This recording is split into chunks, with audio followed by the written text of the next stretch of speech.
नमस्कार, news India देख रहे हैं आप। मैं हूं आपके साथ पूजा अग्रवाल। आज हर जगह मोदी मोदी की उद्घोष है। हरियाणा और जम्मू कश्मीर दावे वादे के लिए कॉन्फिडेंट या फिर ओवर कॉन्फिडेंट। मैनिफेस्टो की लंबी लिस्ट और मिला क्या? जो जनता को आपने दिया वही जनता ने आपको दिया।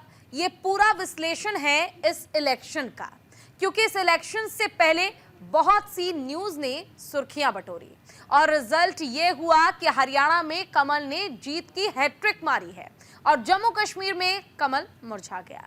क्या सर्द वादियों ने कमल को पाले से ढक दिया है? हुआ क्या कुछ इस चुनाव में, इस रिपोर्ट के जरिए समझिए। देखिए रिपोर्ट। हरियाणा का लोकतंत्र बहुत ही परिपक्व है। ओवर कॉन्फिडेंस मत करना कभी भी। हरियाणा में खिला कमल, कांग्रेस और आम आदमी पार्टी किधर? बीजेपी का बड़ा खेल, हरियाणा में रागा फैक्टर फेल। आपकी इनिंग्स धमाकेदार, लेकिन अभी और इंतजार। हरियाणा में अब की बार फिर से बीजेपी सरकार। कुछ समय तक चुनाव को लेकर चैनल्स के मिजाज गर्म थे।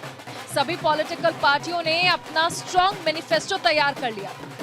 इलेक्ट्रिसिटी, पानी, एजुकेशन और अपना अपना प्राइस टैग लगा दिया था।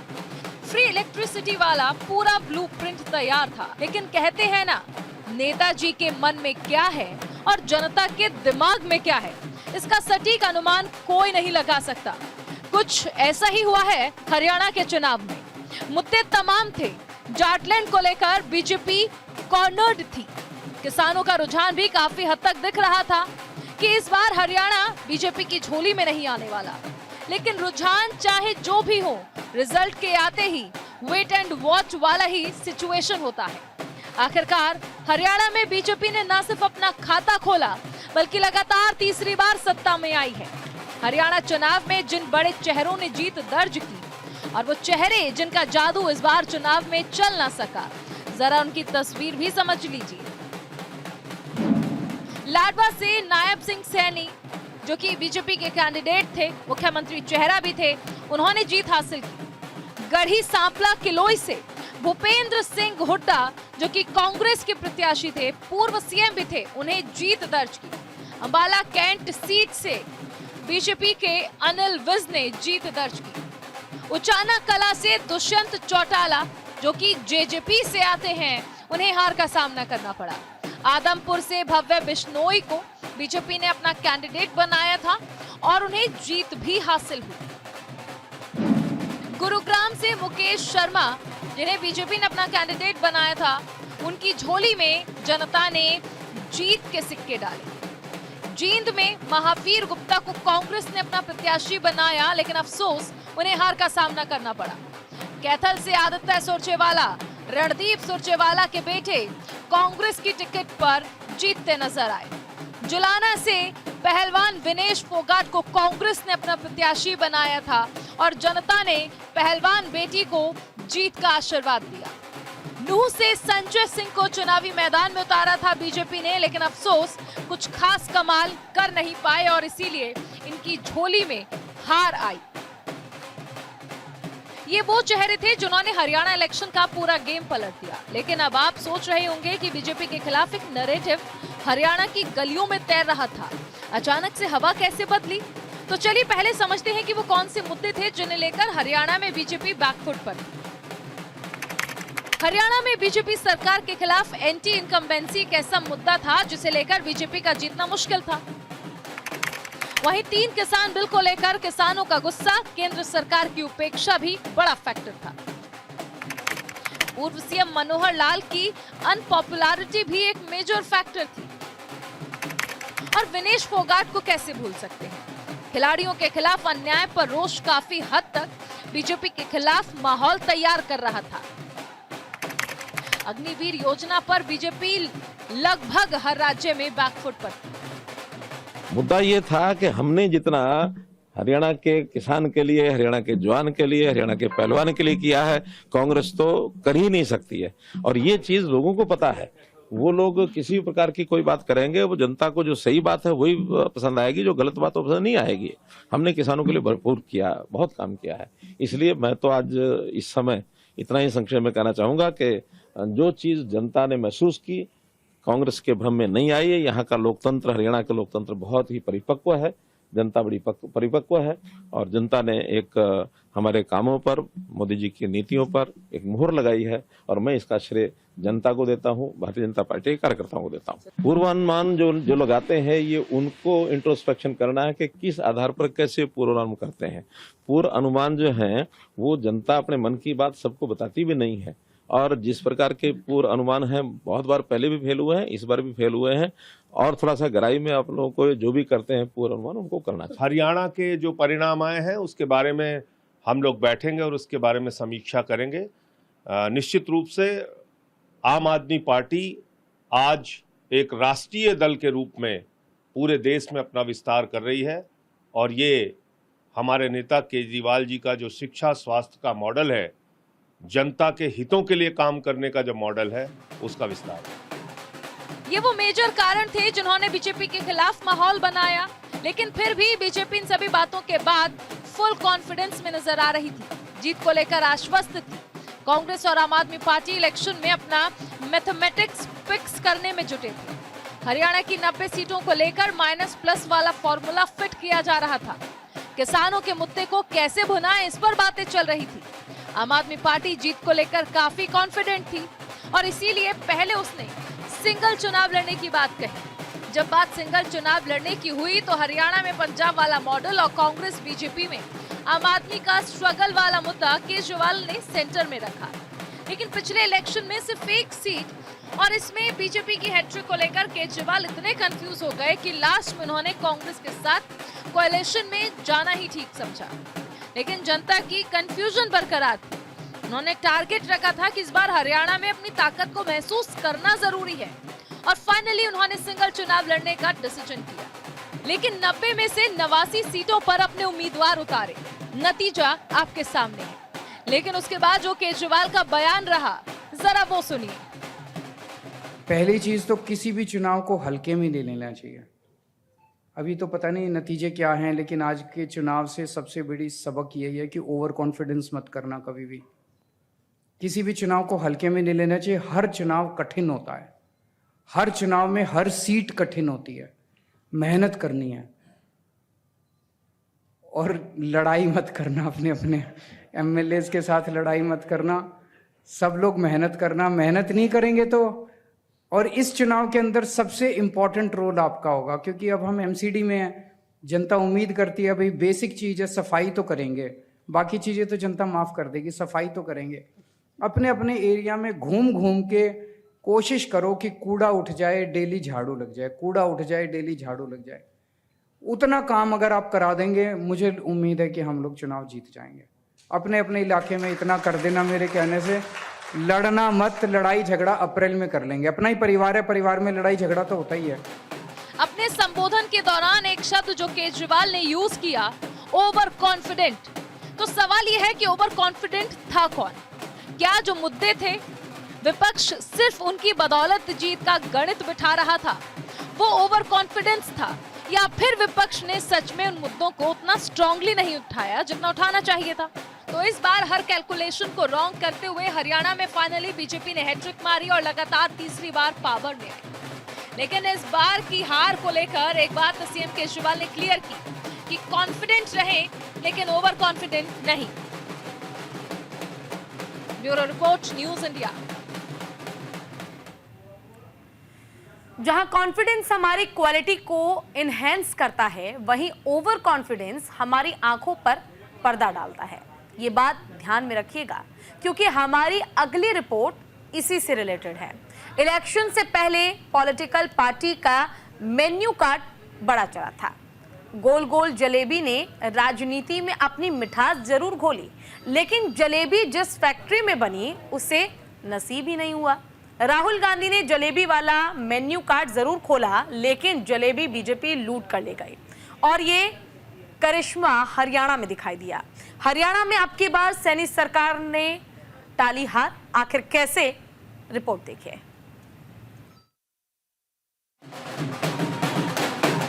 मैं हमेशा कहता आया कि हरियाणा की जनता इतिहास दोहराएगी। आज संघर्ष की जीत हुई है, सच्चाई की जीत हुई है। हरियाणा में अब की बार सैनी ने टाली हार।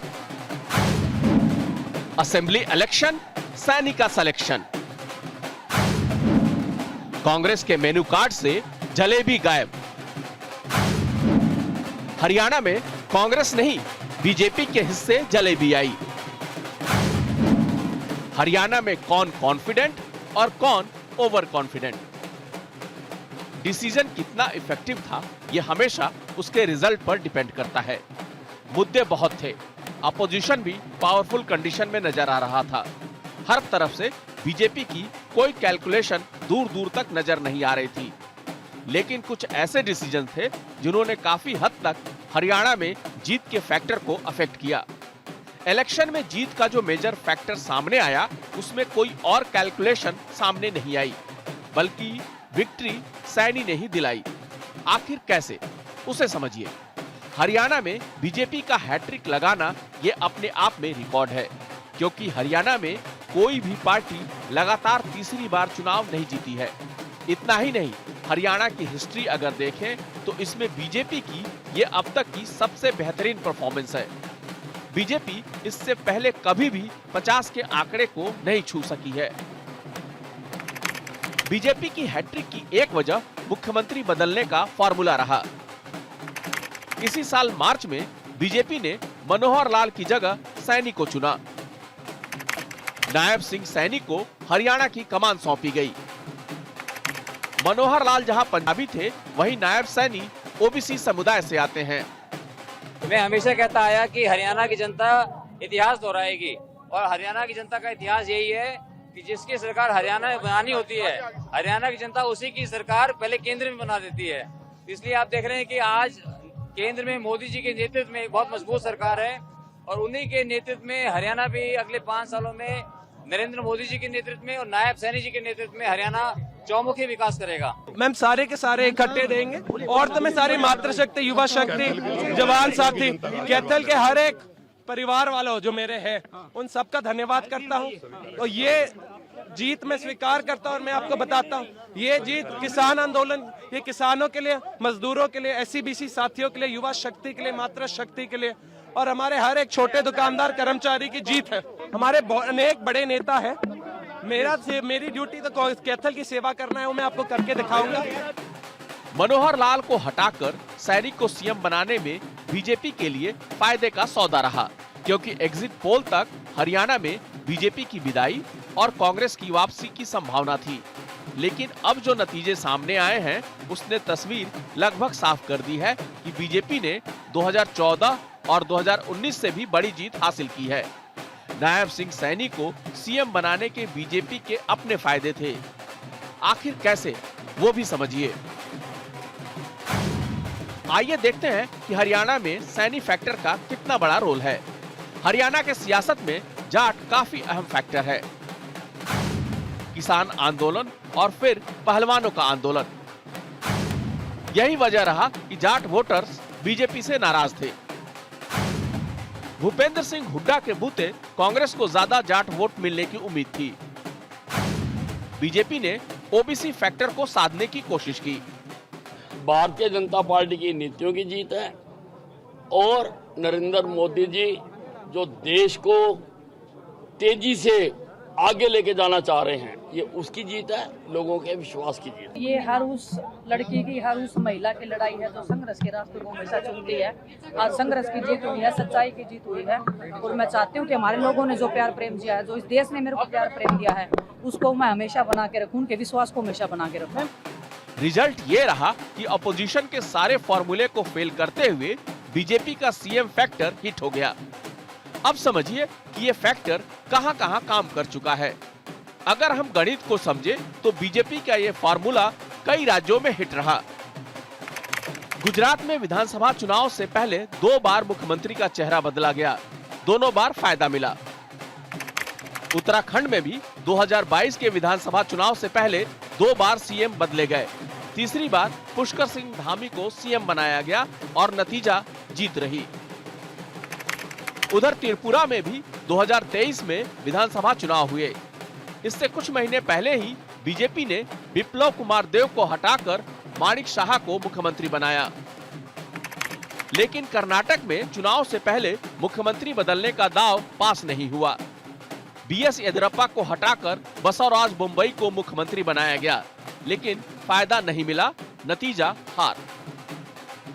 जो डेटा है अगर उसे देखें तो ये कहना भी सही नहीं होगा कि हर बार सीएम फेस चेंज करना गेम चेंजर साबित हो सकता है।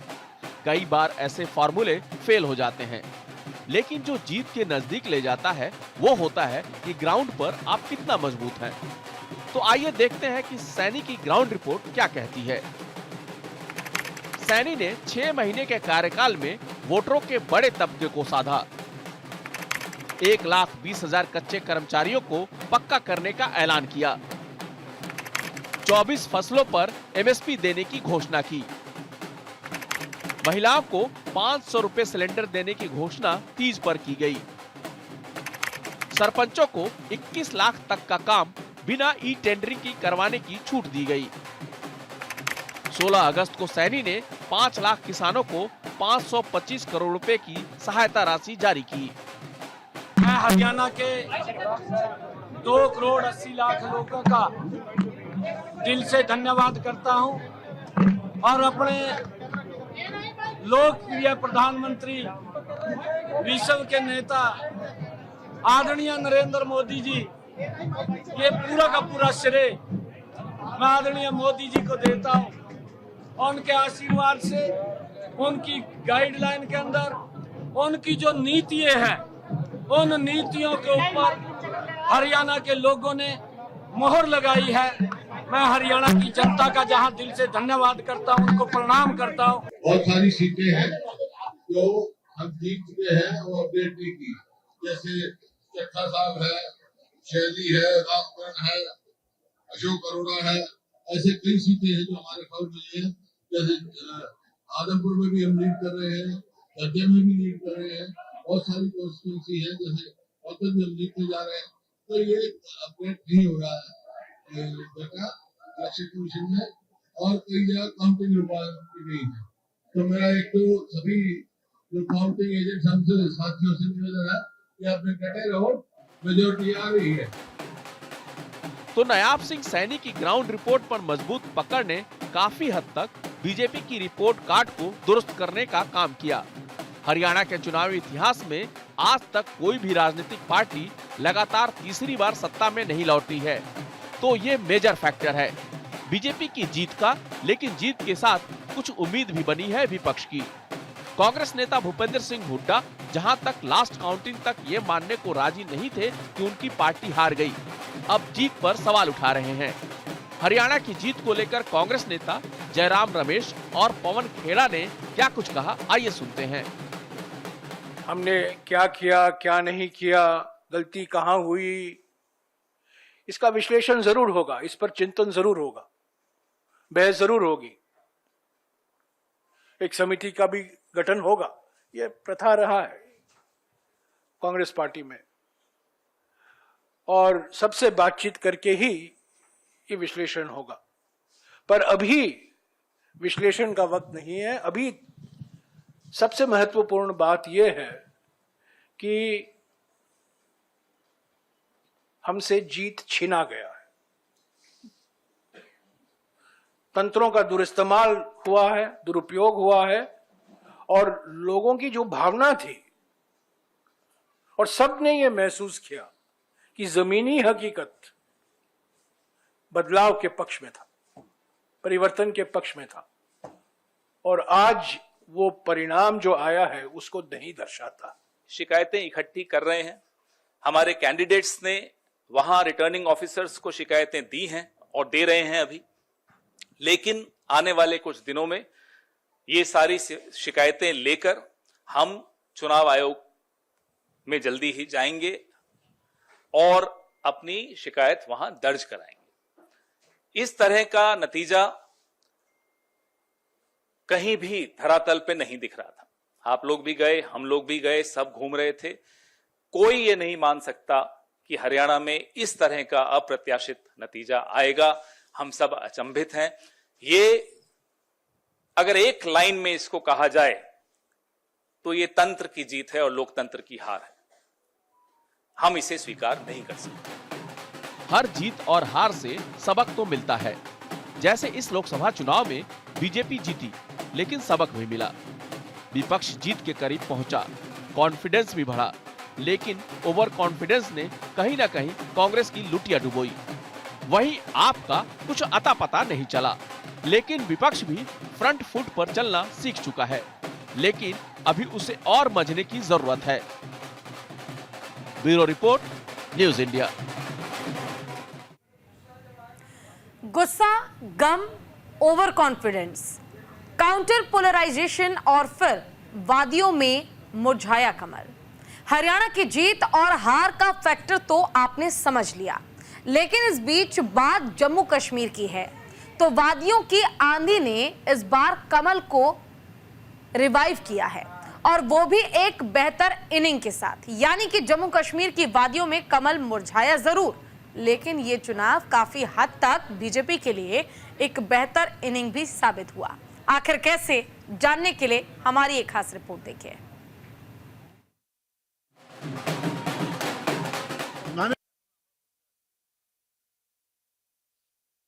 एक्सपेक्टेशन तो छोड़ दीजिए, काम बहुत कर।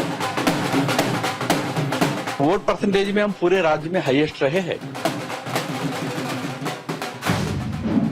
जन्नत में मुरझाया कमल, गठबंधन को मौका। वादियों में एंट्री की पहली सीढ़ी पर कमल का जादू। गुस्सा, गम, गन के बाद अब कांग्रेस का राज। ये तो बस शुरुआत है, अभी तो पार्टी शुरू हुई है। जन्नत में कमल को करना होगा थोड़ा इंतजार। गम, गुस्सा, ओवर कॉन्फिडेंस, काउंटर पोलराइजेशन, वादी में कमल मुरझाया। हर आदमी में होते हैं 10-20 आदमी, जिसको भी देखना हो कई बार देखना। जम्मू कश्मीर विधानसभा चुनाव के नतीजों को देखकर निदा फाजली का ये शेर बड़ा मौजू सा लगता है। माशुका क्या सोचती है, जनता के दिल में क्या है, ये जानना समझना टेढ़ी खीर है। जनता के किसी फैसले के पीछे की वजह क्या होती है, ये जानना भी आसान नहीं है। और हमारे इस खास पेशकश में बस इतना ही, लेकिन तमाम बड़ी खबरों के लिए आप बने रहिए न्यूज़ इंडिया के साथ। नमस्कार।